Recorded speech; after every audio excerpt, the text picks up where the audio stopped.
I'm Lee Mather and I'm the Game Director of F1 2018, and I'm here at the moment stood on the Silverstone wing, and soon I'm going to take you downstairs into one of the garages where I'm going to talk about some of the career enhancements that we've made to F1 2018. The big thing this year is very much the media are going to play a huge part in the player's career. It's super important for a driver these days to not just be skilled on track, it's all about being the complete package.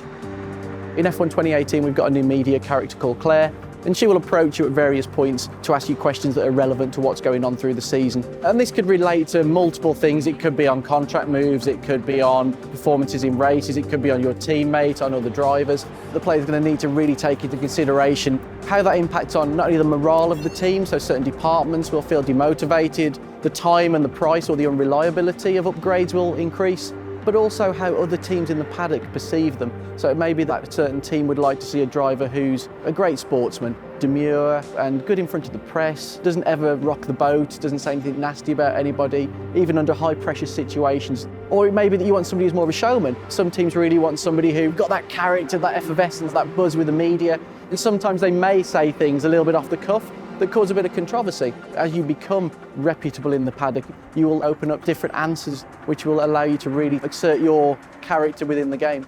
And we also wanted to create some new locations as well. So Claire will perform interviews in areas within the back of the paddock, so between the lorries and the trucks, but also in front of the weighbridge and the scrutineering areas. Answering questions to the media will give an instant outcome there and then. If you impact negatively or positively on a department or your relationship with a team, be that your team or another team, you'll be made aware of that.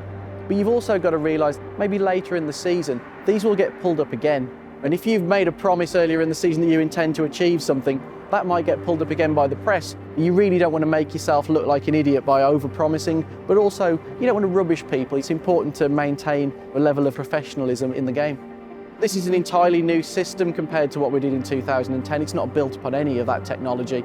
The whole thing is tied very closely to all areas of your career.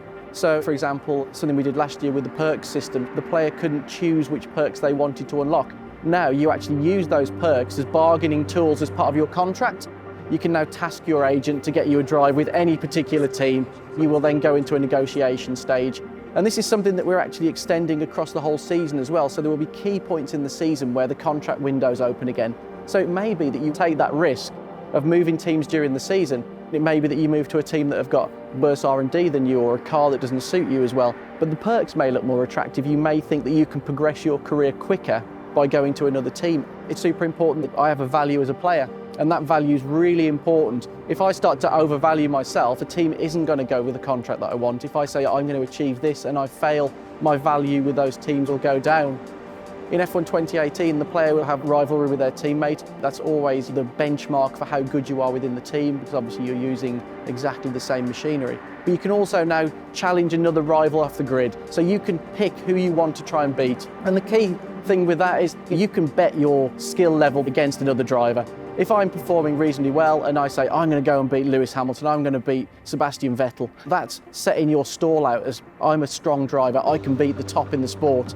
And for that, your reward will be huge in terms of your reputation within the paddock, and that will benefit you in multiple areas of your career. Broadcast style for Formula One's always been something that we've been super passionate about, really representing the sport very cinematically, giving those beautiful intros, having real-world commentators talking about what's going on. So this year we've expanded that system to take into account a lot more of what's going on throughout the course of the season. So now race intros will feature things that have occurred in previous races. The press will refer to things that have happened in previous races. So it's not just a case of on a race-by-race basis. This is a long season, and everything that happens will play out through the eyes of the media and through your team.